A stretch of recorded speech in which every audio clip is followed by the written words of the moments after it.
Hi, my name is Krish Kandar and I'm on a fact-finding mission here in Tirana, the capital of Albania, to try and discover what are the reasons that so many young men from Albania have decided to make the perilous journey across the Channel to the United Kingdom, using those small, dangerous boats that are putting their lives in danger. In 2021, it was around 800 people that made that journey. In 2022, it spiked. 12,000 young men made that journey to come to the UK. We've been speaking to young people, to community leaders, to faith leaders to figure out what's going on, and there seem to be three main factors. The first is economic pressures.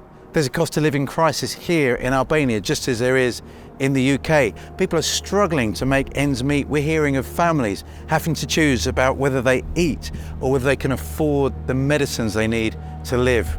And that's putting pressure on young people to consider leaving the country to earn a living elsewhere and send money home.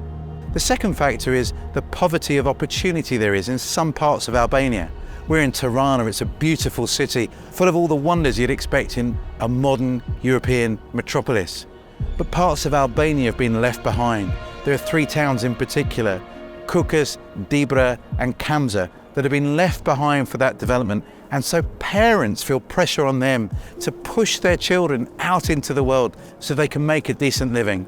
And the third factor that plays a huge role in this spike in people making those dangerous journeys is organised criminal gangs. And they seem to have upped their game. They're offering bargain prices for crossing the Channel. What used to cost maybe £30,000 is now available for £3,000. And those organised criminal gangs are being very savvy in their use of social media. TikTok channels are being set up. Hashtags, London boys are promising quick money in a grow farm in the black economy in the United Kingdom. And these lads are getting funneled into criminal gangs and exploitation. Many are experiencing modern day slavery. So we're working here in Albania to figure out what we can do, not just to build walls to keep people out, but to establish anchors that will make young people want to live here, to want to build a life here and not risk those exploitative, criminalised journeys. And we've discovered that people think that education is a key factor, giving young people hope of a better life here.